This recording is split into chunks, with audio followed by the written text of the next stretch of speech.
host those opportunities for citizens to get to know who they might elect to represent them. The standard disclaimer here is that Bombyx is not endorsing any candidates in any races.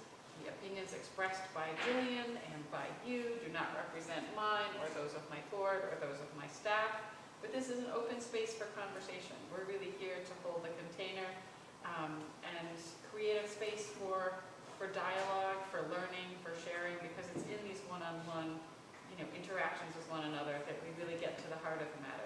It's so easy to digest content on social media and doom scroll in the middle of the night, but that's not our best learning and that's not the best version of ourselves. So we have a few ground rules in this space, which if you've been to any of the other events, you've heard me share them. The first being that we treat each other with respect and courtesy. So, refraining from the big sighs and the eye rolls, not that I think any of you are going to do that, but just treating one another in the way that we would like to be treated ourselves. We're a small group tonight, so a little bit of storytelling is great, but, if you're getting into your brother's, uncle's, cousin's story from 3 generations ago, and we have many chapters until we get to the question, if you could do the Reader's Digest version of that, that would be preferred, only so that everyone has a chance to ask the question or questions that are in their minds as really important. And then perhaps the most important thing is really to listen to one another to understand, not to come up with your next point or to organize your next argument, but really to take in another person's perspective, whether that's the candidates or another person in the room who says something that's curious to you. So yeah, we're there to learn from one another. That's it. This concludes the flight attendant announcements for the evening. And this is an open space for dialogue. So I hope you'll share what's on your minds. Yes, thank you. And thank you for hosting that and opening this beautiful space to make sure that we do have space to get to know candidates and get to know each other. Really, this is what drives this kind of environment for me. And I'll open up just with a little something, and then we'll go on to take questions and to, we'll go around too, and everybody can introduce themselves. Just because we all live here, and I think it's really great to get to know. I live on Graves Avenue on the 2nd floor, and just had new neighbors move across the street. A little 4-year-old girl, Salem, and if my son Henry teaches me anything, he is very open and he's really looking forward to meeting new people. But that boy gets up at 6 a.m. and he screams across Graves Avenue to wonder if Salem is awake, which she is.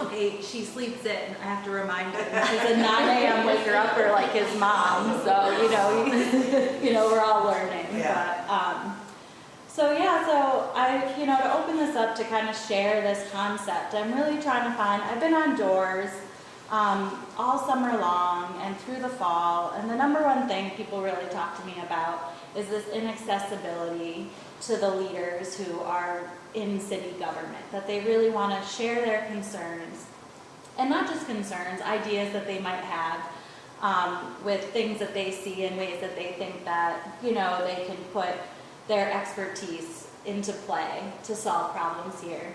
And under both circumstances, most folks are told that there isn't that kind of access to the mayor's office.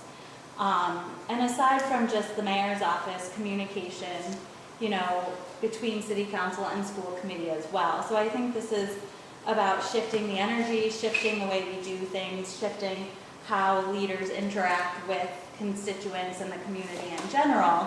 But this is just an experiment to really kind of figure out different ways that, if I'm elected mayor, that we could continue to work on together as a community to open up forms of communication so that people are feeling heard and that they are part of the process. Because really, as elected officials, we are public servants, and we are here to make sure that as you all pay tons of dollars in taxes, as we were talking about, that you feel like those taxes are being spent in ways that feel good and actually, are invested in ways that make sense and make it feel good to live here.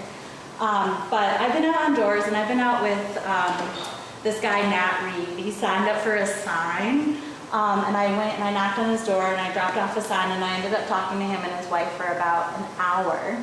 And now he is my tried and true partner in crime door knocker. So we go door knocking often together, which has been really great. He used to be on the school committee, so he likes to share a little bit of his experience working in a very, what he calls top-down way of moving. But I was sharing a story with some people on doors about what it was like I was inviting them to this event, and I said, you know, it really was born out of this idea, and I instituted it when I ran the Downtown Northampton Association, but that when I was running Sylvester's and Roberto's in COVID, you know, that was an interesting time. Things were changing moment to moment, day to day. I had a staff of 50 to 60 folks that we had to make sure were safe, were healthy, had a job, that they could pay their rent, that we had customers that could come in and that they felt safe, and that we were instituting operations, you know, to really stay afloat.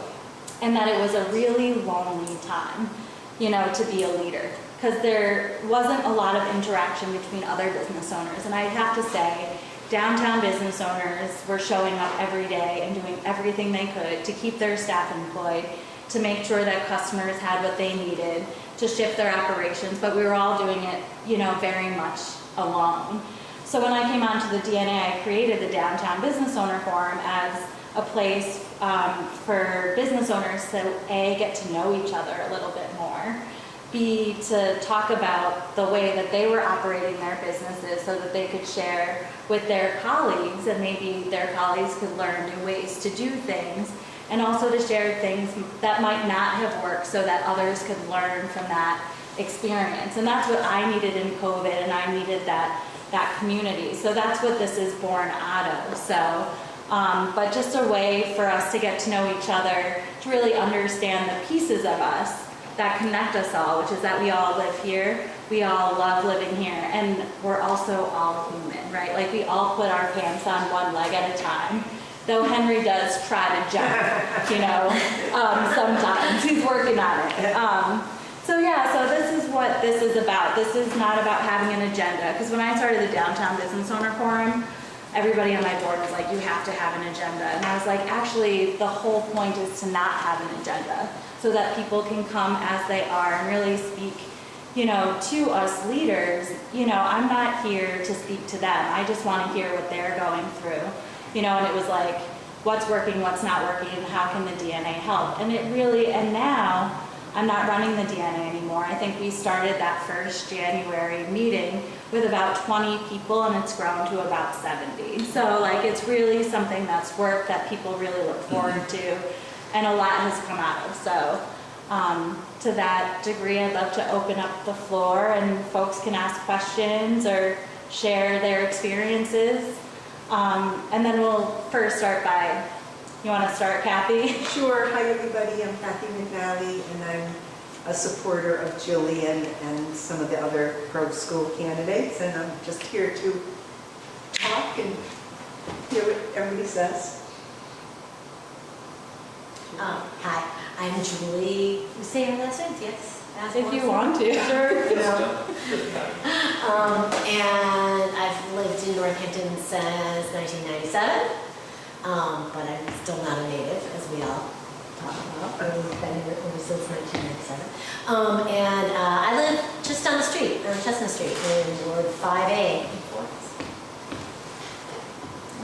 I'm Jillian Barbaric, and I'm in Ward 1, and my mom's in Ward 5. I've lived here since 1987, and I'm just here for more, to absorb more of what people care about in anticipation of the war and the days before that, when people can also vote downtown. It's happening fast. Yeah, I'm Jeff. Me and you already had enough of a conversation that I figured I would not hog all the air. I'll just let somebody else go. Oh, you just have someone behind you, Jeff. Oh. I'm Deborah Daniel. I live on State Street. I'm just here. Did you say Deborah? I'm sorry? I live on State Street. You live on State Street. And what was your name? Deborah Daniel, Deborah Daniel. and I'm just here to see what was going on. All right. Thank you for coming. I'm Nancy Martini. I've been here for about 24 years, and I'm here to find out what's going on too. Awesome. And I'm John Martine, and I'm here to get to know Jillian a little bit better. I'm not really a big long sign person. I've seen long signs with Jillian's name on it for months and months. I had no idea what she was like. I knew it was a pretty sign. I liked the graphics on the sign. No idea what she was like. And so I came Friday to the ask any question you want for them. The change candidates, and I love that. And then Jillian said, I'm going to be here on Wednesday night. You ought to come. So here I am. But I really appreciate, I really just want to tell you how I appreciate you wanting to, see, there's a dance between leadership and listening. You know, it's a really strange thing. You want a leader. It's a little bit like a captain of a ship. You know, you want a captain, but at the same time, you got to listen to the crew or you're going to have a mutiny. You know, so I really appreciate your perspective, and I've never seen anything like it. I've only been here for 24 years, but I mean, I'm 210 years old, but in all my years, I've never seen it. Someone who actually wants to dialogue, because it's really more. That seems like a very feminine way of doing it. Oh, thank you. There's kind of a top-down, like a male thing of, I'm the king and you're going to do what I say. And you're like the opposite of that, which I really appreciate. Thank you. And I've worked this way in many rooms, and I have to say it does move us towards success. Like, I've seen it, you know, like we can work this way and we can have dialogue and we can actually get things done at the same time. Because they always say, you know, democracy, you'll never get anything done if you try to do it with the democratic way. Everyone will never get anything done, which is kind of their MO. That's the way to keep everything the way it was. Well, in the opposite of democracy, we get people so polarized that we act standing still because people can't get on the same page. So I'd say the opposite is really what happens, you know, if you're not really instituting dialogue and ways to bring people in, you know, to solve problems. So anyways, thank you. I'm going to keep going, but then we'll get the conversation started. Yeah. My name is Mom. I live in Northampton, Ward 1 on Barrett Street. I moved here a few years ago. I'm a member of the Communist Party, and I come from a background of working in food service. I've organized various campaigns in the service industry, and I've been a steward for USAW. Awesome. Thank you. I'm Luke Rotello, candidate for Ward 5 City Council. We are both co-chairs of the West Mass Public Party, and I similarly have lived here since 2022. I've lived in the Valley for most of my life. I've been involved in many sorts of organizing fields, and proud to be putting a solid working class foot forward in this election. I'm Elaine, and I'm a newcomer, 6 years. Lived in Shelburne Falls for 45 years. So it's a new community, and I'm unhappy with the leadership. I think it's a very closed club, and I think that it's really insensitive to the retirement income and what it's like to live on a fixed income. And the assessor told me my real estate tax keeps going up because my house is on my street, which is Pine Street, sell for a lot more money. And I'm like, well, that doesn't do me any good. And the water bill goes up, and what I call the dump, the prices have gone up there. So everything keeps going up. And I want to stay here, but it's a challenge. So I think we need to help people who are on a fixed income. And also, I like the idea that you mentioned earlier, Jill, about not pitting, you know, the schools against the fire department, against the police department, that it's a team effort and the community is in it together, and you figure out what's a fair share for each of those aspects of the community, so that one doesn't get all of the benefit and the other one gets left behind. And I do think we can do that. Like, we can find unique ways to increase our revenues, right? We talked a little bit about an economic development director and what that would do to remove some of the hurdles for small businesses to fill those vacant storefronts downtown, but also to build up again small microcosms all over. Florence leads. Meg Robbins isn't here tonight. She's running for city council at large, but she talks about this a lot about, she did grow up here and she's been here. I am not going to date her. So tell her I said for the many decades she has been here.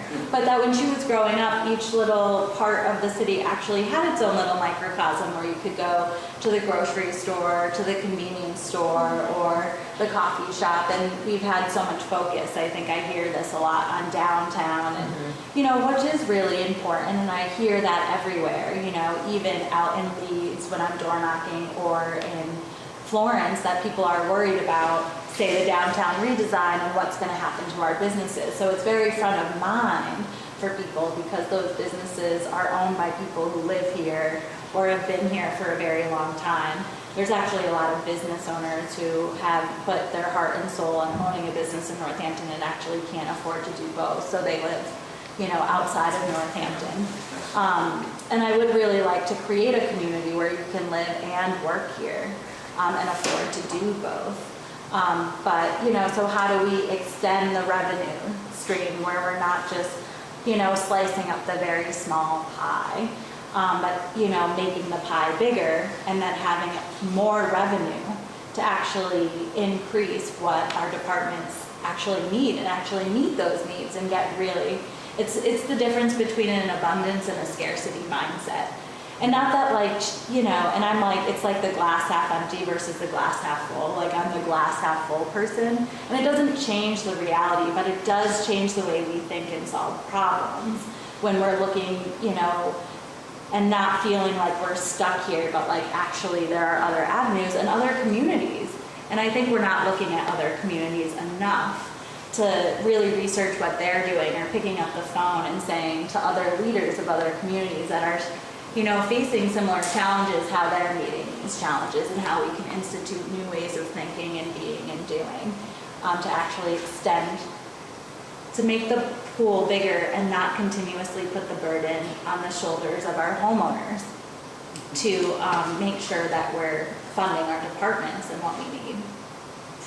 Can I respond? Yeah. I love that, especially how you built on Meg's idea of a central city and villages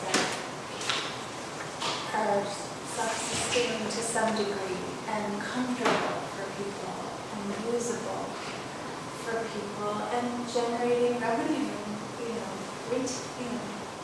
grocery store revenue as well in these other pockets as well as downtown.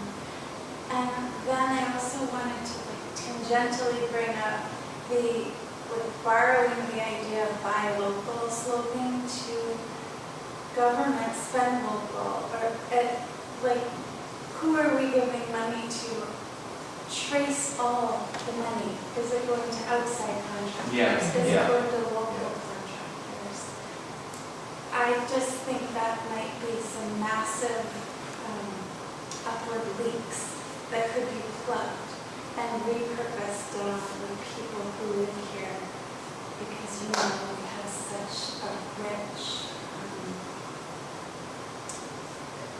group of people with all this wisdom and all this talent right here. We have a lot right here. And when you said let's learn and take the best from other communities, my mind went not only to United States communities, but Denmark. I know they have different financial structures for the municipalities, but are there ideas around the globe that could be relevant to our beautiful town? I agree, and I'm going to call on you because I know you have something to say, but in terms of I do think we have a huge unique opportunity, and we have a lot of privilege here that we could actually set a foundation and try new things and actually evolve in those ways and kind of set the tone for other surrounding communities and communities throughout. If we can really change the way we do things, if we really invest, this is the shift from really looking to state and federal governments, but how can we keep what's ours and how do we hold on to our power and invest and protect our communities. And if every local community started to move in that way, we could start building from the ground up again instead of having top-down leadership, which isn't just happening here in Northampton, but it's happening in all of these communities all over. And, you know, it's really becoming a place where we're losing a lot of our power in the collective, you know. It's not just money is evaporating, but power. Yeah, and relationship, right? Like, you know, with every division, you know, we're less likely to be united together, which is where our power lies, you know. Sorry, I'm gonna go back to Preston Smith over at Mount Holyoke College. That's what he taught me, urban policy, yeah. John? So what Joan was saying, it reminded me of something, which is the fear I have whenever I hear that an expert has been brought in from the outside to evaluate the Main Street situation or the whatever situation, and they'll never feel the way local people feel. They just won't feel that, but because we have to live here. So it's a whole different thing than some expert. But he went to Harvard and he's won all these awards or whatever.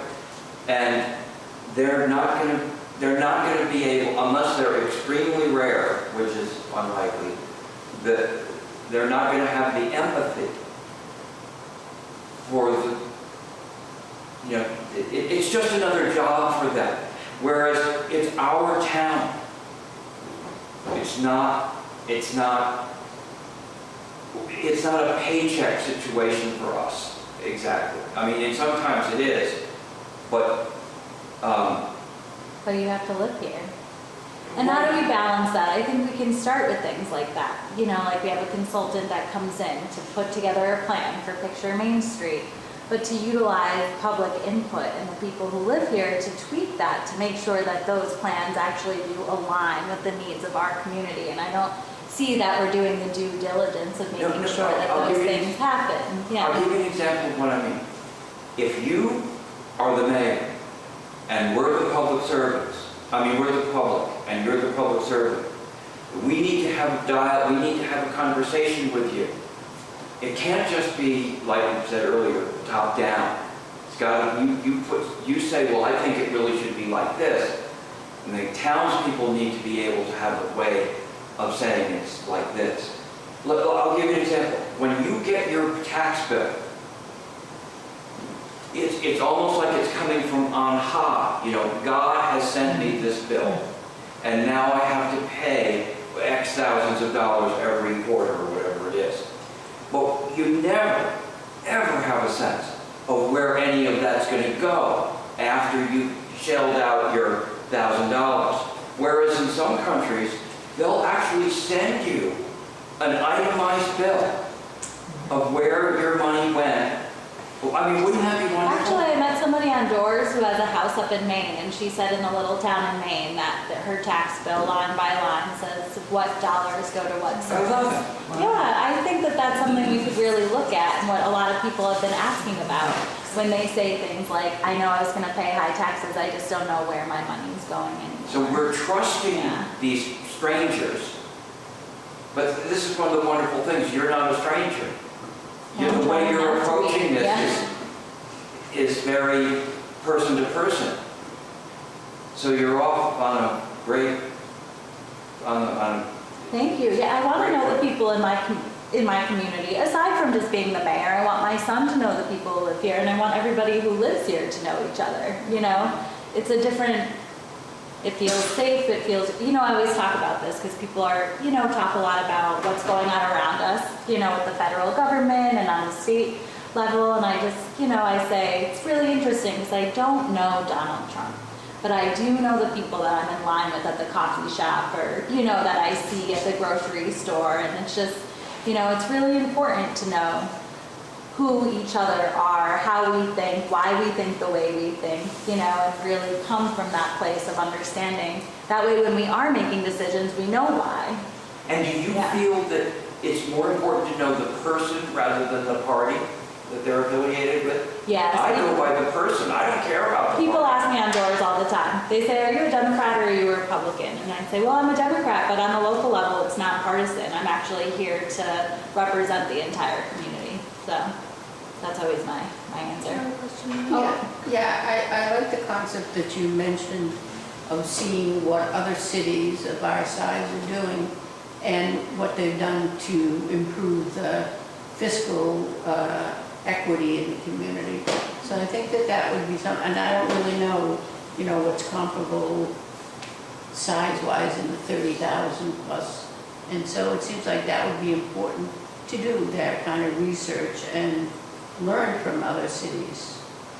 And I think so many people who live here are doing that. And who I've learned a lot from is actually Al Simon. He's running in Ward 2, but he comes from a town with the same amount of people. It's very similar, the same amount of revenue, the same looking budget, and they actually navigate their budgetary decisions very differently. And he's kind of brought some new ideas to the table around how we could look at our budgets and how we can outline how we're funding our different departments and actually make it all work. And you know what he'll say to you, because he was the assistant town manager maybe of the town he's from. Right? Yeah, Windsor. Is that managing municipal finance is not easy, but it is doable, I think is the way that he He has some describes good it. ideas, Yeah. really good ideas. Luke? Yeah. Okay. Yeah. I wanted to walk it back to the question of the size of the pie, because we can talk a lot about how we are divvying it up, and of course there are very intense debates that tie in very deeply to these matters of democratic process and transparency and accountability that pertain to how we are dividing up the resources that we currently have, and how we are, our actual processes of budgeting, things like that. But in particular, we have these enormous tax-exempt institutions across our city that dramatically shape our land use, that dramatically shape our use of public resources and public goods.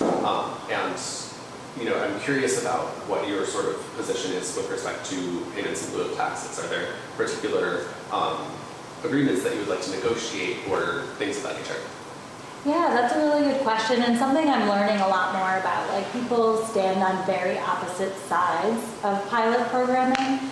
I think a lot about this with Smith College, because I used to, when I ran the DNA, they were our biggest funder. They gave us $30,000 a year over 3 years.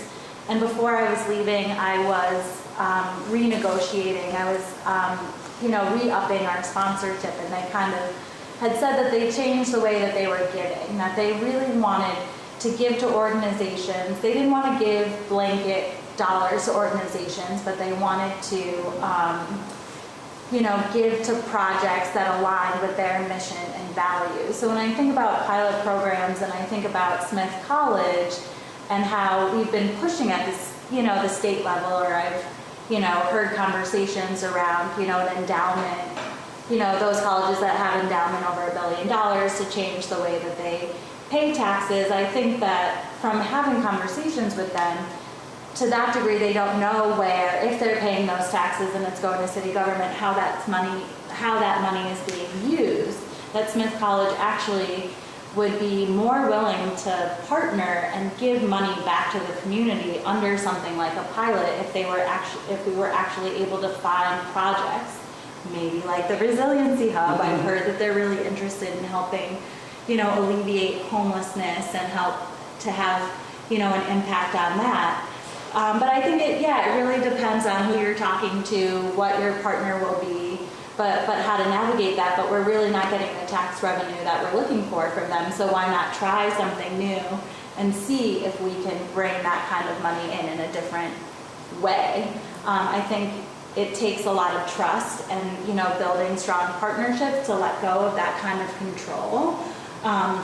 But I think we can build those kind of partnerships that we could trust, that maybe an entity like Smith College, if we could come together with a really good memorandum of understanding, an MOU, that really outlines where that money's going to go, how the city's going to partner. I think, it's all about But what about you, Luke? What do you know about this? I actually don't know too much. Do you have thoughts around it? So I'm not the best person to ask because Okay. I wasn't privy to these negotiations when they were happening, but there were efforts that got fairly close to some kind of longer term agreement and arrangement between the city and Smith College. And it wasn't just the city, it was also, various organizers from sections of civil society, from sections of the labor movement. There was a wide sort of buy-in to this process, and things fell short.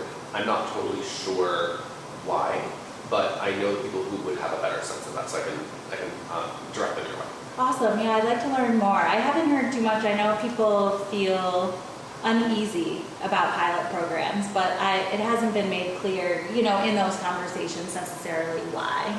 Could I ask Luke, just like, was that, you mean the city and other people from segments came together to go to Smith, or they just happened to each go to Smith? That's beyond my. Okay, all right, okay. It actually answers some of that because my neighborhood was impacted with what Smith College did with building the engineering center. Long story short, they bought a lot of the buildings in the neighborhood, kicked the residents out, and ripped them down. Yeah. That's where a lot of this comes from people like me fighting here. Oh. I was So, yes. You mean like bad blood, sort of, or like really bad feelings And and? I can't really Okay. too much like that. I can say they have a roughly $2.5 billion endowment fund within a But I also used to work there. Yeah. As a computer tech. Smith is this way, great people work there as an institution. Yeah. They could do better, is my opinion. So what, are you saying, and this is totally news to me, are you saying that Smith has a lot of money that you feel? They have enough money where they could be more generous with the community. Oh, Opposed to oh, that's constantly good. doing all these pet projects of theirs. And the campus is already big enough as it is, in my opinion. I don't know how much more I should really say, but Okay, I maybe know we'll have it's- coffee after. You can tell me all your secrets. But is it a little bit like a town within a town? It's like, you have Rome, and then you've got Vatican City. It's like a world unto itself. I think it's built itself that way in many ways. I mean, I'm a Mount Holyoke girl, so I don't know too much about Smith. Yeah. Other than working with them closely on the DNA through that funding structure and really kind of understanding, through the way that they're giving now what they're trying to do under new leadership. They just brought on a new president, I think, maybe a year or two ago. So everybody's evolving and shifting and moving. But yeah, I'd say there are some interesting things. Like I remember when I was on the DNA, when I went to Mount Holyoke, we had our one card, which was our ID. And, families, you could put money on there to spend to like do your laundry or go to to go get lunch right on campus. But also they had agreements with businesses in the Commons, which was right across the street, where you could actually use your one card and the money that you put on there at those businesses. And that was something I really wanted to institute. When I came onto the DNA, I didn't make it that far, in terms of our partnership, but that would be something really interesting with Smith College that, we have so many students whose parents don't want to give them an extra credit card or things like that, but just kind of fill their IDs with money for them to go spend. And if we could partner with businesses downtown so that they could actually use their IDs that their parents just put money on for them to do laundry and actually come down and spend it at the coffee shops downtown or to get lunch, it would remove a barrier for parents, and then it would open something up for students, and then it would create this generation of, I see. Yeah, so like there are things that I like, and this is what's interesting about me and my experience and where I've been and all the things that I've done working in the private sector, a nonprofit, to being an intern in Senator Warren's office, to running businesses, is that I've picked up all these little small things that I've noticed of how things could be done differently, or ways we can institute new ideas that could actually generate, remove some barriers, and we can actually think differently and institute new programs that might actually be a win-win. I feel like that's a win-win. I've been told that, that's something that maybe was a conversation a long time ago and it didn't go anywhere. I don't know why, but I think it's time to have another conversation with them about building a partnership with downtown businesses in that way. So it's safe to assume that you're big on conversations. I'm pretty big. I try to stay curious and always learn something new. And it's really interesting, what people will share. I was sitting with somebody who sat with me, who's a cyclist, and wanted to talk to me about the plans for downtown and bike lanes, and they were talking to me about, I'm going to try and say this correctly because I don't know if I'll remember it correctly, but in the way they have curb cuts for bicyclists to come through, that they actually don't make them wide enough for people who are bicyclists to actually make that turn successfully without falling. She was like, these are some of the things that we really just have to look at the plan. If you look at them, there's no way, and I'm a good cyclist, that you can actually make that turn successfully at that angle. I'm like, I know nothing about this, but she does. Like, she's spent her entire life cycling. She's looked at plans and blueprints, and this is where I talk about like expertise and how, and that's just like a little small change that we can look at the consulting company and say, hey, we've learned from this. So it's connected with sensitivity towards each specific situation rather than one size fits all. Yes, we are not a one-size-fits-all community, I do not think. No, but, right. And that's what makes us so unique and why we've been put on the map, I think, as a downtown and this city that people want to visit, that people want to move to, because we have never been a one-size-fits-all. I don't know. That's why I one came here. size fits all.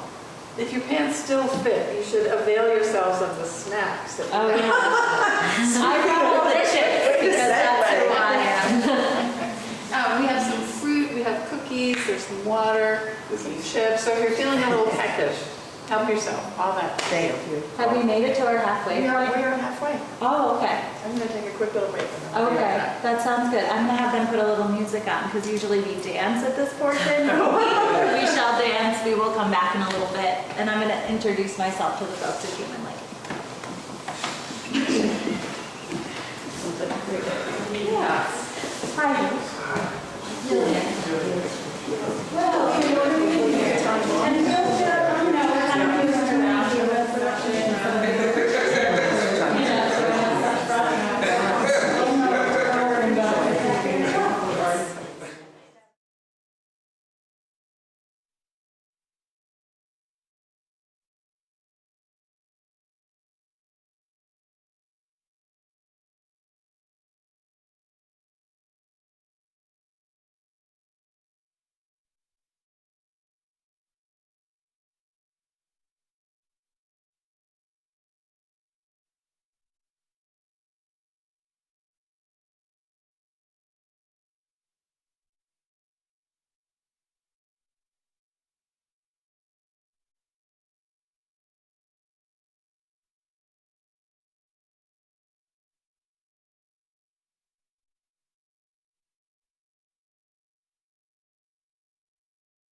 but glad everybody got a little something to eat. I heard the maple cookies are to die for. Oh, So really? people get one. I'm having the carrot sticks, you know, Oh, just a I got little those bit for better. you. I was only gonna bring chips, and I was like, I have to bring vegetables and fruit. So I'm glad it worked. So yeah, just reconvening the conversation. Jillian, can you talk about what might be difficult, but about these pots of money in the budget that are untouchable and the reasons why schools can't be funded? Like, I don't know if I've articulated the question properly. No, I know it. Yeah, The go on. belief or the understanding that when you have that it's not possible, that we really need to save certain monies for times when we're going to need it, and therefore we just got to maybe keep going the way it is. Yes. What do you know? I mean, I know how I feel, but Yeah. I have a lot of trouble articulating and bringing data points, and I wonder if you have any data points. I'm sorry, what's the question? The question is about how we're saving money in replacement, and we're not focusing on our essential services or schools. Go ahead, Julie. I was thinking that, are you talking kind of about how there's a narrative out there that certain money is untouchable, we can't touch it? And the question, I think, you can tell me, is that really the case, or is that just the approach that's been used for so long that they say we can't touch it?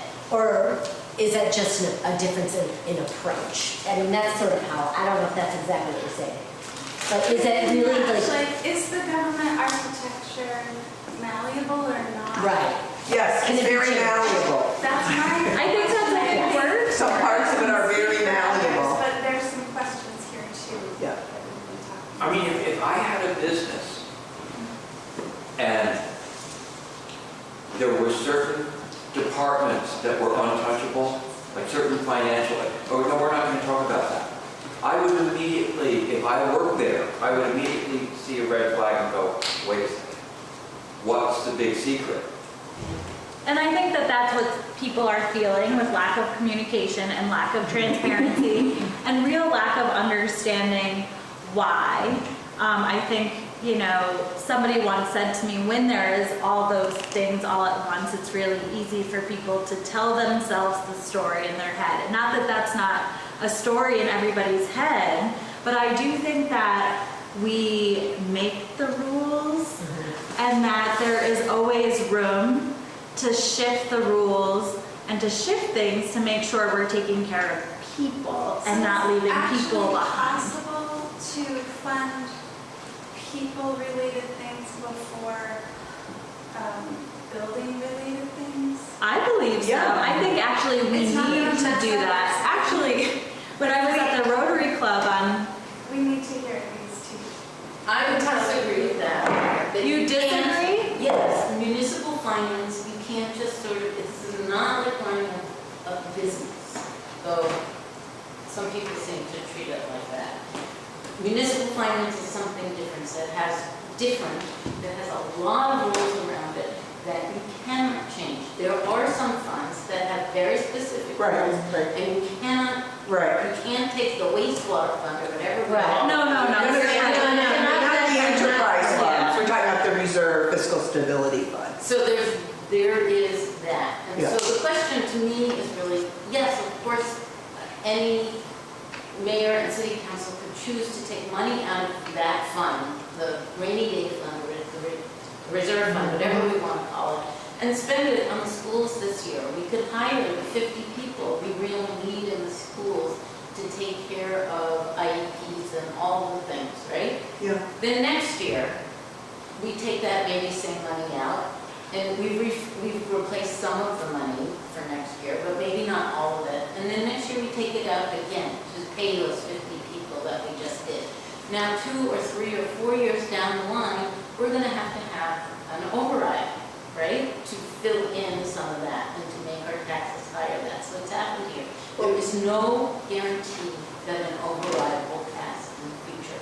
So it makes it very chancy to hire all these people out of a fund that you do Right. not have Right. have. So I was referring to the fact that there is malleability. It's not universally malleable. The enterprise funds cannot be used, and you certainly don't want to deplete those funds. And you certainly don't want to hire more people than you can sustain. But where there is a lot of wiggle room is in the estimations of the reserves, That's what I- in the estimations of their interest income, and in the estimation of making a decision about what we do with our free cash and our surplus. So we're generating so much surplus every year. You probably know it sounds, 6.5 million more, a little bit less. We're generating that, and then we just push it in to the reserve funds, and once we push it into the reserve funds, it becomes a new thing because it has a new name. It was free cash that we could use for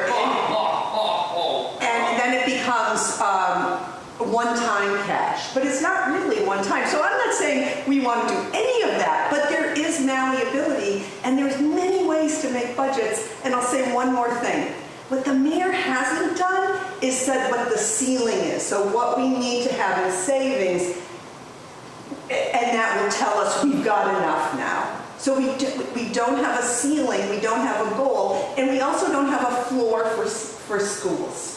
Like she hasn't said anything like, okay, we're gonna cut 20 teachers this year, but we're not gonna ever cut anymore. Because of the plan we have, we're gonna have to cut teachers every year. So my plea is not like, yeah, we gotta clean them out to, be foolish. It's more like, there's room to talk about it. And what we would really like is a big community-wide discussion. So I hear you, though. You have to say it. Yeah. Dan Benson hired a corporate attorney to go through the city finances and found basically kind of the same things you're talking about. Now, I don't have all those numbers off the top of my head, but he found some. Well, this is Tyler Barnett. He's a member of our board. Yeah, irregularities. Yeah. That should be investigated further about how the city allocates its money. Well, yeah, irregularities suggests improper things, but it's not. It's just room. Yeah, and we just have if you want to give me your email, I'm going to give you, and I'm going to stop in a second, because I'm not running for mayor. Unless you wanted to just write me in, or next year, or something. Oh, I'm sorry. No, Jillian. My seatmate.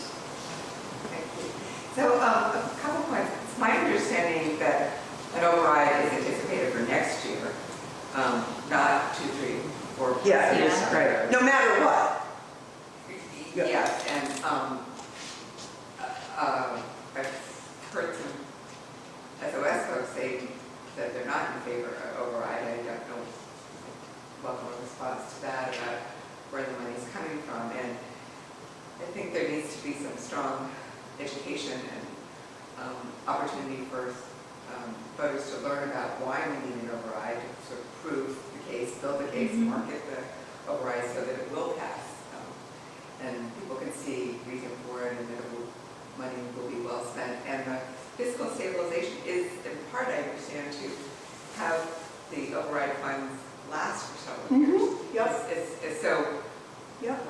we have to kind of hang on to that so it will spread out rather than having an override every year. Right, right. So that money, I don't think can or should be taken for schools.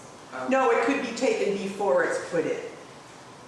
Before it being While it's still free cash certified by the state. And one more thing, so the override is people question it, but SOS has no opinion on it. Some candidates say, like Quaker William Arthurberg might say, no override ever. Most people say, we like an override, but we like to know what the city is doing with our money. And one thing about the overrides is they sell them for the school. They say this override is for schools. And what happens is some of the money from the override does go to schools, and others of it goes to the stability fund. So it ends up, It's sort of like a magic trick. And the public is so attuned to that, they just assume that you're lying to them.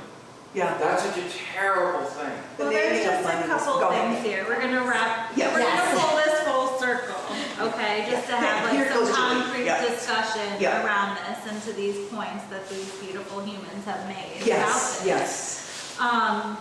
One is, I really like what you said about having to sell an override. So I've like sat with so many people as I've knocked on doors, and the frustration of a lot of people, other than high taxes and those folks who are older that feel like they're being taxed out of Northampton after living here for so long, is that under different administrations, there was an actual plan in place that people could understand what was going to happen ahead of them. But we are looking year to year where folks in different departments don't know if they're gonna be able to keep their jobs or not based on what we're bringing in. So it's a lack of, so this is like my operational side of running businesses, of actually planning.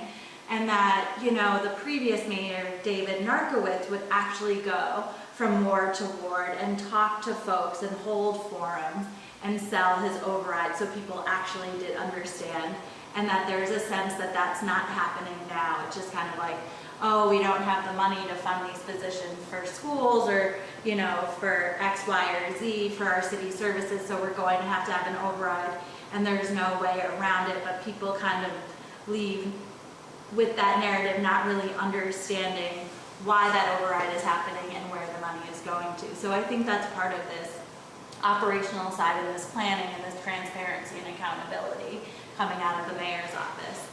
And I do think, you know, coming from, there's this example of when the mayor decided not to align with the school committee's strong budget, and there were cuts, that what struck me is that A, there wasn't an understanding from the superintendent or through the mayor's office in those cuts what that was going to mean, because then there was this instance where there were teachers cut and classes cut from the high school that students needed to graduate. So there wasn't an understanding of what those budget cuts were actually going to transpire into, and whether or not within that budget how we were going to make sure that at least certain basic needs were met.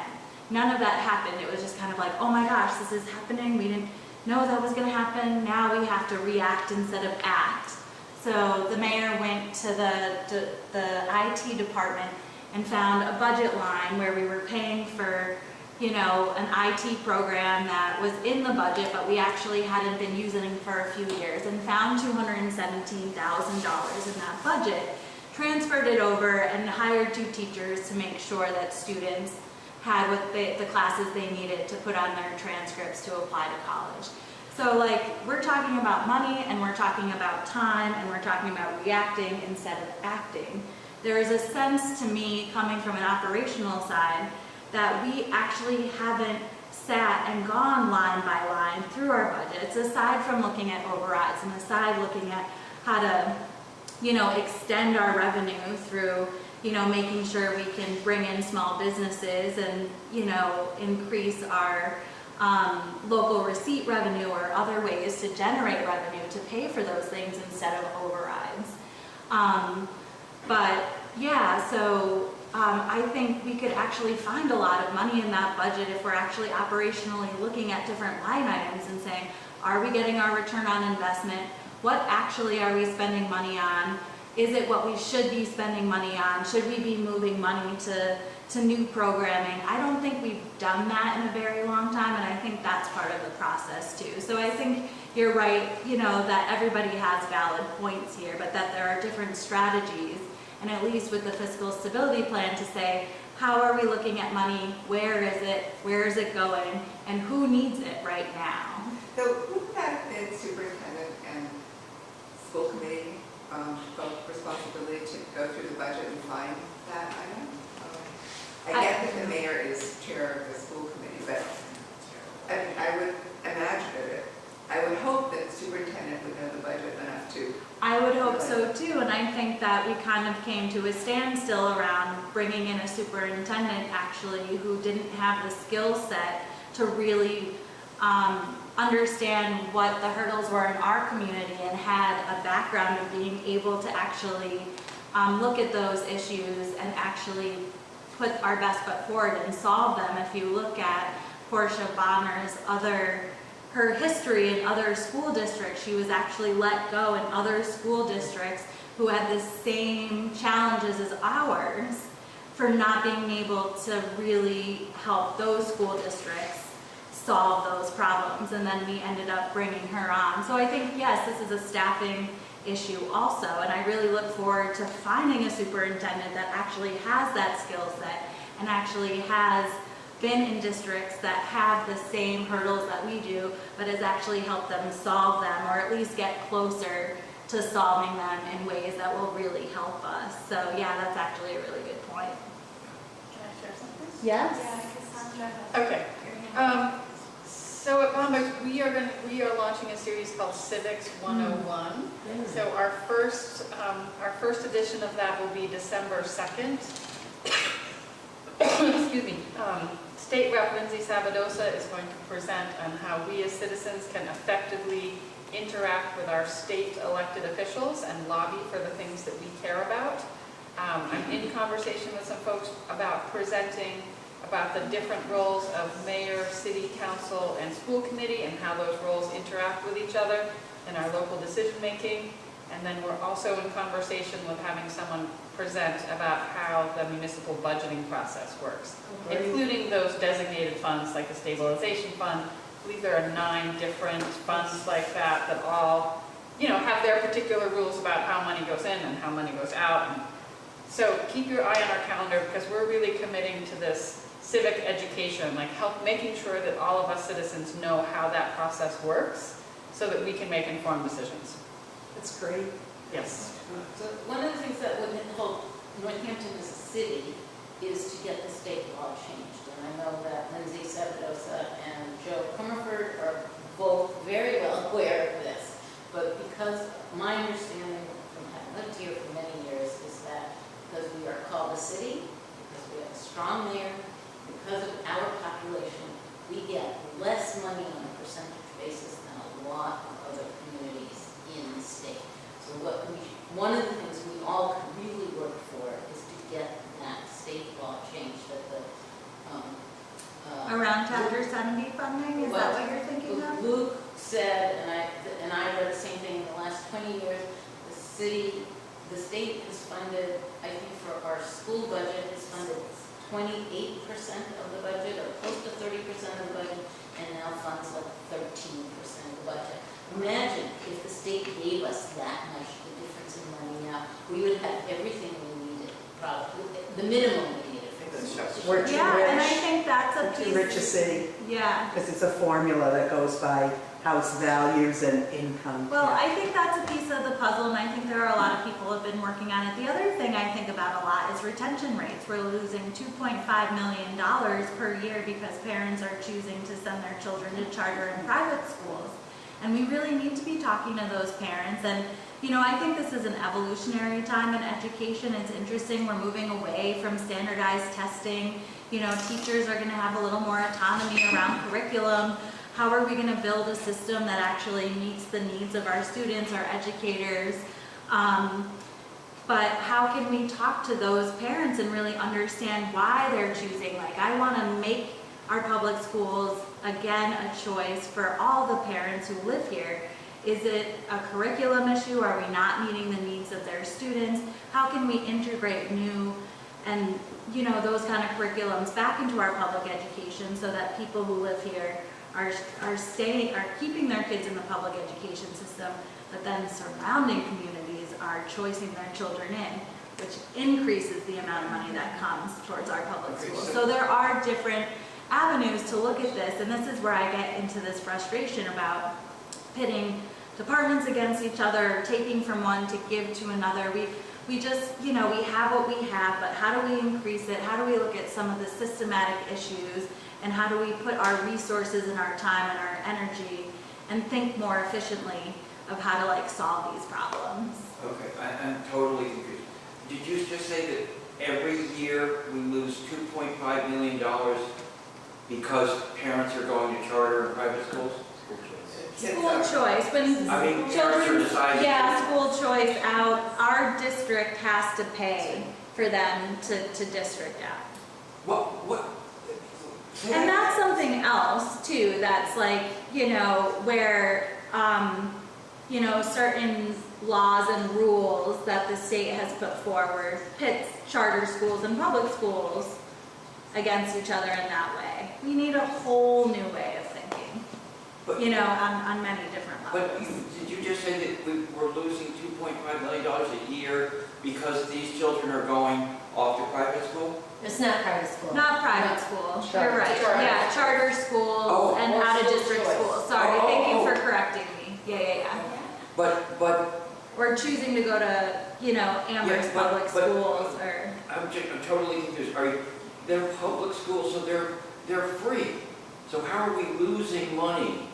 they're not free because people pay for them with their tax dollars. Yeah, but We but have to these pay people- for every student. Yeah, but these people who send their children to private school are Sorry, also paying private taxes. school is the wrong, charter schools and out of district Yeah, but schools. whether you send your child to a charter school or not, you're still having to pay taxes. I think How is it's it losing money? Is that how it works? We pay them. The child who goes. to Per the child. Can I? Yeah, go ahead, Julie. You can correct me, No, go ahead. because we've been dealing this, my kids are now 22 and 24. This has been going on since they were in kindergarten. This issue with the state, same thing, they're never gonna do it. Sorry, they're not. They haven't for 20 years. And maybe they will change it. But the idea that is frustrating to me is on the local level, we always have leaders who say, well, it's the state, there's nothing we can do. There's nothing we can do. I feel like we need to be much more proactive, and that's why I'm very interested in this whole slate of candidates who are like, we need to, this hasn't happened for 20 years, it's the same refrain, we hear the chorus all the time, the state, war with me, more cuts. It's time to come up with some creative solutions locally, And also because take nobody else is responsibility going to do for it. what's Yeah, our right. responsibility. And also, what you're talking about, so that what it is, and it used to be a lot less money, I'm sure, is that for each student in the district who lives in Northampton and decides to choose or go to a charter school, the district has to pay a certain amount out. That's what John thinks. Yes. To the charter. To the charter school. Now, private school is different. Because private school, the parent is paying, the city, us, the taxpayers, aren't paying for kids to go to private school. But if kids decide to leave the Northampton Public Schools and go to a charter school or a choice into another school, that charter school is paid the money from our school budget. Does anyone know what that per capita amount is? Yeah, there's a number, they used to tell us. 20,000? Because it used to be back when my kids were in elementary school, it was like 10,000, so I'm sure it's at least. But then it also works the same way, so if a student from Amherst comes into our district, But we get just in the money last, from their there's been budget. data that's just showed in the last several years that nobody's coming in. Nobody's gonna Right. choose. And that we're losing, we used to be able to make up for it, but things have gone so poorly with That's the fine. schools that, I just saw that data somewhere, that we're just, nobody's choicing in it. So in other words, do I have this right, that somehow or other, some amazing mathematician has sat down and figured out the cost of each individual child at each individual public school, and let's say it's Yes. $10,000 per child. Yes, That amount travels with that Yes, child right, to that's the correct. charter school. yes. And that amount together comes out to about $2.5 million a year that Correct. we're losing Right. as they go off to. Another Is college, that- like another is that charter. wrong? Yeah, Oh, charter. okay. And I That's it. understand too that charter schools and some school choice situations, those schools are not required to offer special needs services as regular public schools are.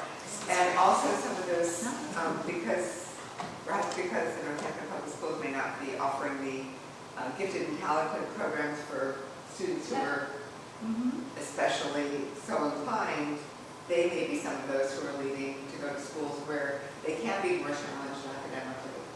And when there's not this special needs requirement of those schools, so there's more of the students remaining in the school. Something like 40% of students are on IEPs. It's like Lake Willoughby, where everybody's above average. You can't, Right. I mean, how can that happen? Except that is what happens. So it increases the needs for special education, which is exceedingly costly and hard to find good people to do that work. So it's, And hard to pay. So wait a second, are you, Yeah, I'm just trying to get clear, are you saying that we're paying, taxpayers are paying a certain amount for a person to go to a charter school, and the charter school doesn't necessarily have the same services that the They're not public school required to people have have? that. And but they're being paid as if they're going to, in other words, the amount that they're paid to go to the charter school is as if they were getting special, Special services. services and everything. I don't No, know. not necessarily. Yeah. They take It's the, those things are not Things, connected. yeah. they take the total school budget, divide it by the number of students, or something like that. There's a always- calculation. And I'm not opposed with this I student think to John another might- charter school. And that charter school is not required to provide special needs services in the way that I public mean, schools. so what strikes me is, if the service is not as good at the charter school for the disabled children, or whatever then they shouldn't be paid the same amount. I get your They- point. The special needs population costs more to Yeah, educate because we need more adults to do it. However, this financial recipe doesn't reflect that. Right. Which does place the burden on public schools, is Exactly. what we're saying. Right. And that has nothing to do with North, like that just is how the state has outlined how that system works.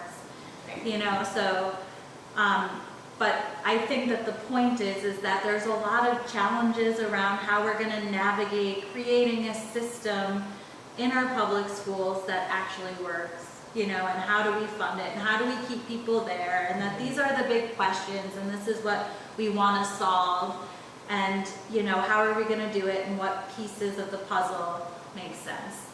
Vying for more Chapter 70 funding, pushing the state not to have a weird allocation around how charter schools are funded out of public school budgets. Like, how do, we have a lot on our plate, this is part of why I'm, though so much is shifting and changing around us, this is where I talk about it being an evolutionary time. We've had a lot of systems that we've been plugging holes in that actually haven't been working for the people who are in them for a very long time.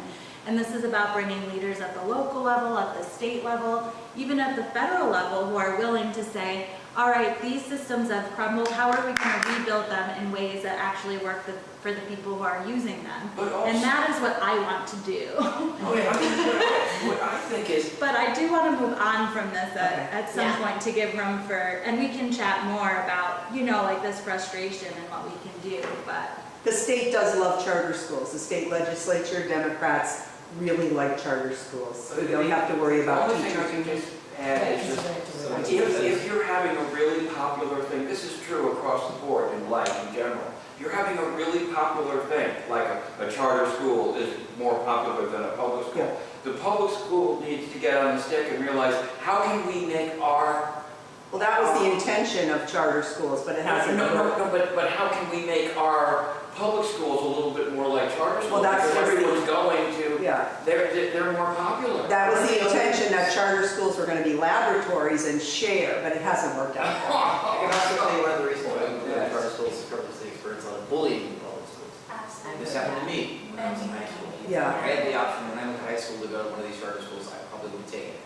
Right. That's a whole other conversation. Yeah. But Yeah. So at last night's candidates forum, it was mentioned that Amherst is $6,000 more per student in their budget per year than Northampton in their public school. Wow. Does that number resonate? Is that? It was something shocking. I don't know if it, Yeah. So, yeah. How the hell did they pull that off?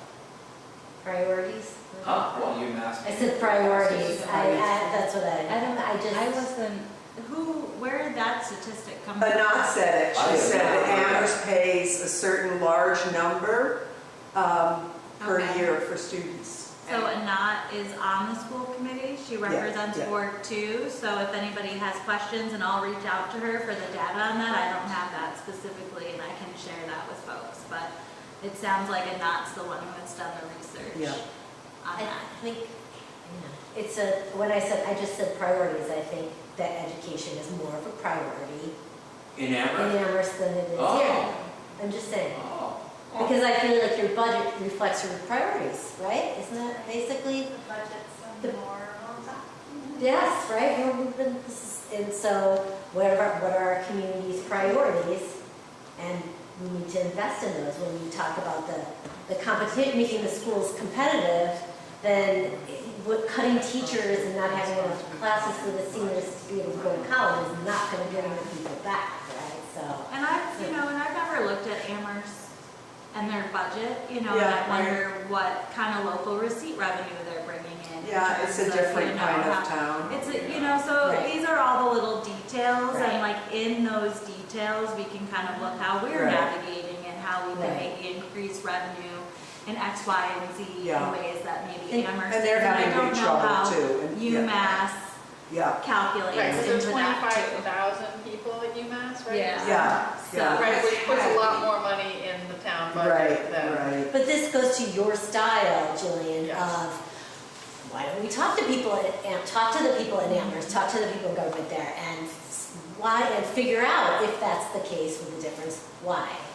And I know you. Yeah, and I do, and education has been such a, hot button issue, and this is what's interesting to me, even if it was up to the superintendent to find that budget line, to have not had a process where department heads weren't, looking that closely at their, to find as much money as we knew we needed to, make sure, the state didn't come in to say we were in violation of our special need, in terms of providing what we need to our it's just kind of an operational thing to me, like what are we paying attention to? Did we really do all of our due diligence to make sure that we were hearing people who were saying, my children aren't getting their needs met in the schools, and how are we gonna, and we can only put our best foot forward, right? It's not right or wrong or good or bad, but I think, are we doing that? I don't see that. It takes a lot of work. It takes a lot of pulling people together, and I think we can do it in a better way.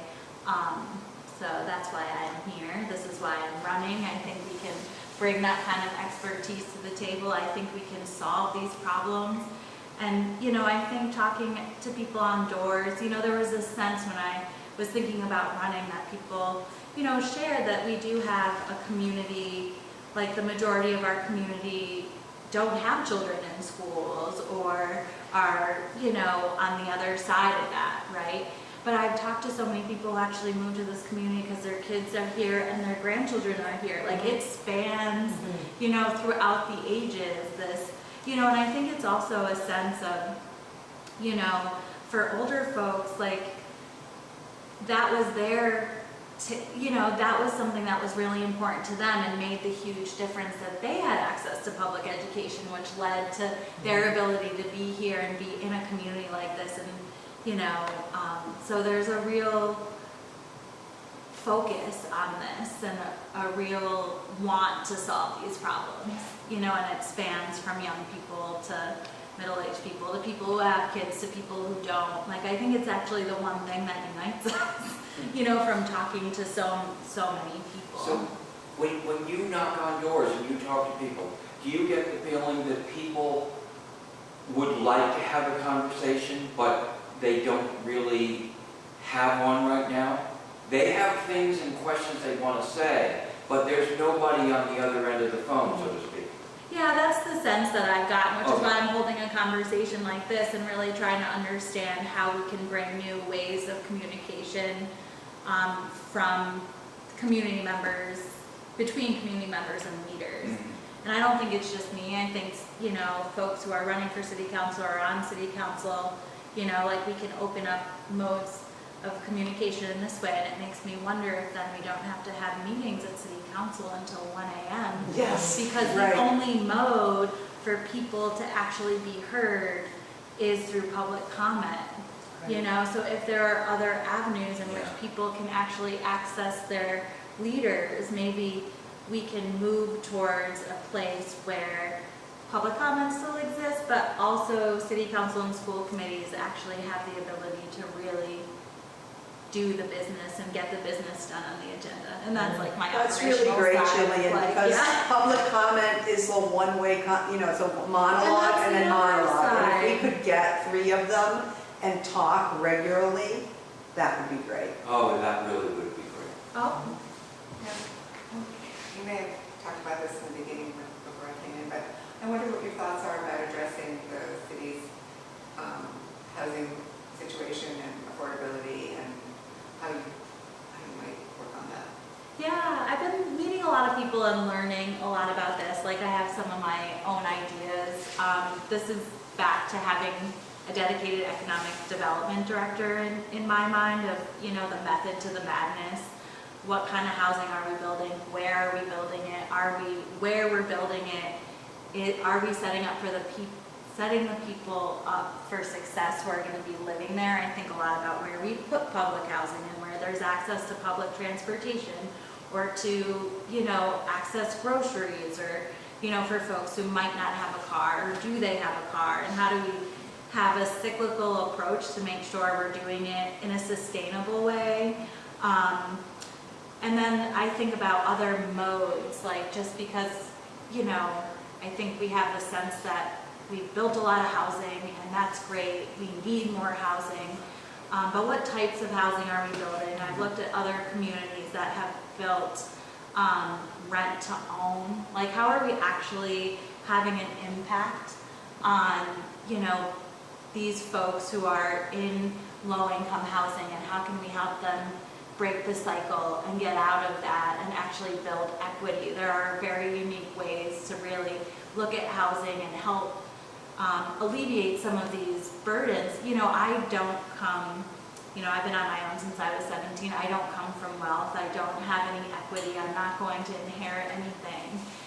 So how do you build that and how do you help people? And now I'm a renter paying very high rent, more than I did in Jersey City, which I talk about often. When I lived in Jersey City, paid less in rent than what I do here, and I didn't have to have a car there because I had a job that paid enough across the city, and I took the bus back and forth to work for like $1.20 a day, So these are the things we're not really thinking about when we're building housing, when we're driving economic development, but how do we actually remove the burdens that make it easy for people to live here, not only just pay rent here, but actually live lives that are sustainable. What are we doing to enhance public transportation throughout the city so people can get back where they need to, and if they're working outside of the city. So things like that, and that's a specific expertise, and I think we need to bring people in that have actually done that in other communities and can actually bring some unique ways that we can help alleviate that problem.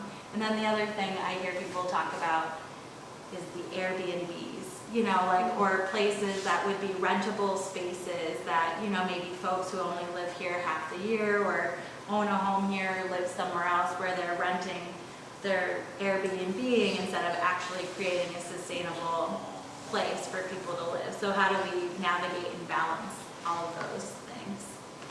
Anything in particular? I feel like I talked a lot in that one, but if that was on your mind about that, or any ideas or thoughts? I hear that, and it comes up as I converse with other folks in the community and wonder about the permitting components of that and how that can help. And I also see abandoned properties or mill buildings, whatever, and wonder about redevelopment there. Habitat seems to focus on new construction, and I wonder about bringing them in to do some rehab of buildings that, we've got these gorgeous old buildings that have been allowed to fall apart. They may not be perfectly suited to residential, but in some communities, for example, Lowell has turned a number of these old mill buildings into fabulous sort of studio art loft situations for people. I was. I can say something to that, because I know a fair amount about construction. I can tell you that buildings like the one we're in, built in the 1800s, have a far better quality of construction than the modern garbage they build today. They usually there's this term called stick framing, because it's basically these chintzy 2x4s you get from Home Depot, and they just kind of pour in some, break out the prefabs, pour in the concrete, put the stick framing up, and there's your house. Whereas a building like this has true craftsmanship, and a lot of those mill buildings, like if you look at the actual wood buildings, they're like actual 8x8 thick oak beams. So they're very well suited for things like residential, commercial, lots of different stuff. And they're just little orphans too. I mean, But, and Yeah. everything's a balance, right? I've Yeah. actually heard of success of like bringing in prefab, Sure, in sure. terms of cost and accessibility and Yeah. things like that. the So thing is, the I building's think, already there. no, Yeah. yeah, and I was actually, I met with someone, as I'm trying to learn, who has been in housing for a very long time and has worked with the state and the city of Springfield to actually turn, and they're buildings or homes that are in receivership. So like basically they've been left for a long period of time, nobody's paid attention, and then I believe how it works, do you know more? But the city or the state has the ability to take, and then a nonprofit will update it. So it's like a huge partnership in a way to actually do what you're saying, and it's happening in other communities, and I definitely think we can look at that here, but there's a lot of different things that go into that make us less likely as a community to be able to do that as, say, a city of Springfield, where there's a lot of properties that have been left for a long period of time. Sorry. Just like, me, I'm not necessarily a construction person by trade, but the house that I live in, I've done a lot of the work myself. In fact, those things like hanging drywall and painting and sanding floors. Then, we hired an electrician years ago to redo the electrical, but it's not necessarily as hard as people think to update a whole building. And then you get, again, if the building's in good enough shape and is already there to update to begin with, I agree with you. It's like, sometimes you're right, it does make more sense to do prefabs. depending on the Yeah, so situation. how do we Yeah. find that balance so Yeah. that we're actually developing housing Just in don't know what's accessible organized. ways for all the people who need them? I know, I feel you. My stepfather owned his own construction company, so Yeah. I also have done Do you all of those do you things. think there's an unspoken law that says we're a really nice town, Northampton's a really nice town. We're basically about 30,000 people. We don't really want any more people than that. If we start building inexpensive housing, we start building accessible buildings here and there, we're going to start bringing in a certain element that we don't really like. And it's going to increase, not only that, but it's going to increase the volume of the population of the town. And there's this kind of conservative, have you ever heard about that? There's kind of this feeling that we've got to keep it at a certain, we can't really change anything. Where have you heard that? Oh, just in the years I've lived here, just a feeling that there's kind of, I've heard one story, which may be an urban legend, that if we stay at 29.5 as a population, we get certain taxes, and if we go into like 31,000, we'll get another, so we're trying to keep everything really low. Have you ever heard that story? I have not. Oh, yeah. I will look into that. I don't think that. I think, historically, we are trying to build housing. I think there's more of an issue, and bring people in around how we're building housing, if we're, how we're managing infill, how we're letting folks develop, and if we're navigating infrastructure underneath so people's basements aren't flooding. But I've never heard that before. Like, I think there's some other challenges that people feel frustrated about in terms of, the method to the madness, as I say, and if we're actually being intentional about how we're planning out what we're doing, and we're making sure that, X, Y, and Z, like infrastructure is being upgraded to match the amount of housing we're bringing in, and we're not, I think those are some concerns that I have heard, but I've not heard anything about extending, bringing more people in and, helping our population to expand. Anybody else? Well, we might not want a ton of poor people, I'm thinking, and poor kids that are going to flood the schools, right? I mean, that could be, yeah, I don't know, but, But, yeah. I don't know that that's true. Are you acting that belief, or is that? No, I'm just thinking, if just trying to make sense of what you're saying, it could be that, well, if we build a lot of low-income housing, that will attract more. Yeah. Right, because it's tight everywhere, so people would come from Springfield. There's, I don't know, just trying to figure out like what you Where that apply, what might you said. come Yeah, from. right. Yeah. Do you know if the city has met its requirement to avoid what's the 4B, the zoning for the real estate thing where developers can come in and build, just. 10% of. Yeah, the 10%, do you know what the percentage of low-income housing is in the city? I don't know that, but I've heard, my guess is that we are above that, if I, in talking to With the Lumberyard project. to landlords and things like that, in terms of like what the requirement is when folks come in and there are new builds. But I don't know that for sure, I'll have to get back to So you. the 40B thing would not apply. I think there's some, Meg told me about this, so Meg Robbins, I'm not gonna quote her, but she did learn some things about this, about whether we're doing it and how, I don't wanna say anymore, but I know this has been talked about, Which is why I kind of talk about the method to the madness. I Yeah. do think we're doing, that we have hope to bring in enough housing to meet the housing crisis. It's just how are we doing it and why are we doing it and who are we supporting and where are we putting it, and how can we plan so that we're making sure that it's all successful, in the way that we do it.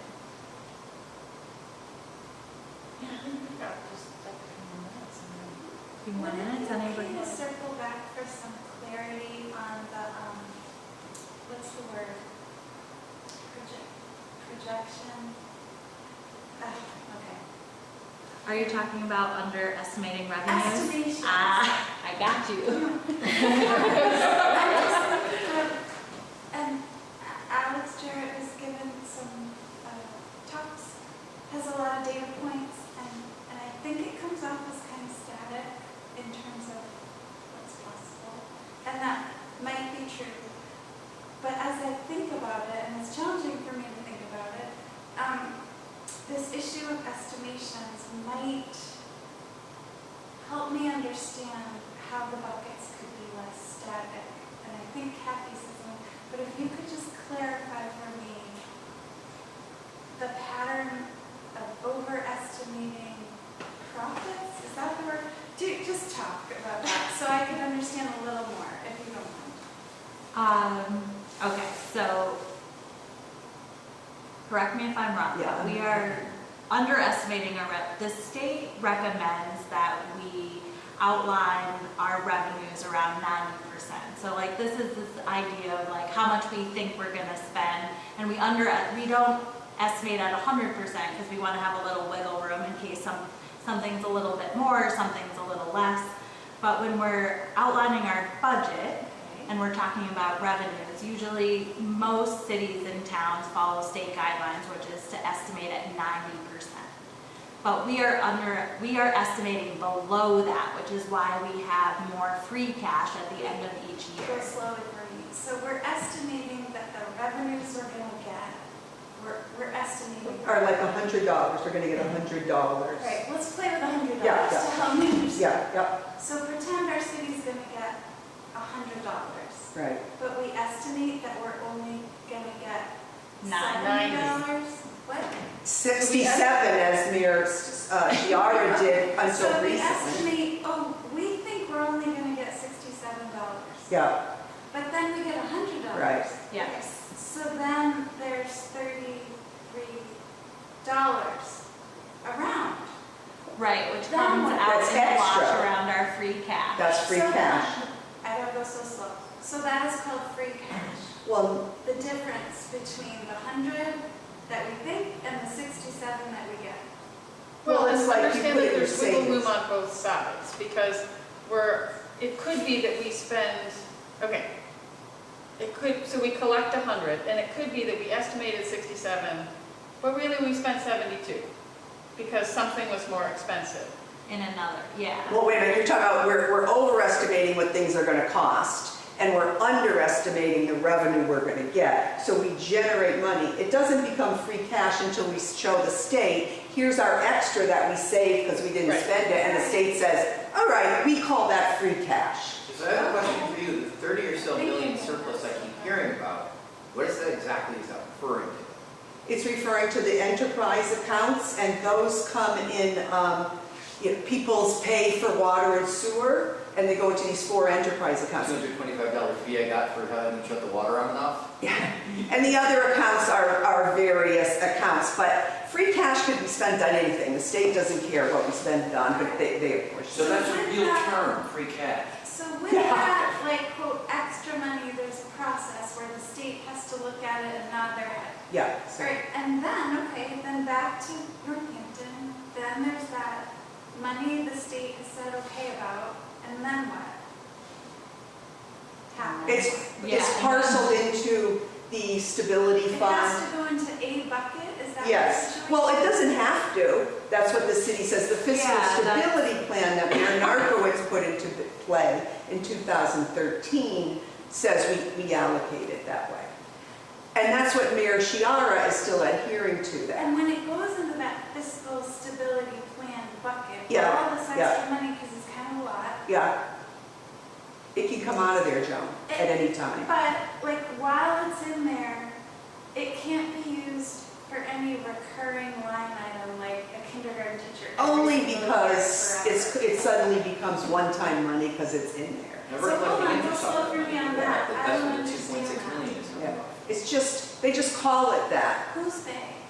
The mayor and the finance department in the city. Before or after it goes into that particular bucket of fiscal stability? Yeah, I guess after it goes into the bucket. It passes through a gate in which it's now in one of those buckets. And how they choose to Before it allocate goes it. into that bucket, is there any chance it could go into something recurring? Yes, completely. Are we sure? Yeah, Why? I'm being devil's advocate. Yeah, Maybe Alex Jarrett. because nobody says. We have a response to Alex Jarrett, and I have to send it to you with several things that are missing context that he has. And one more quick thing, Mayor Narkowitz, his estimation was 88% of that $100. He said, I think we're gonna get 88% of that $100.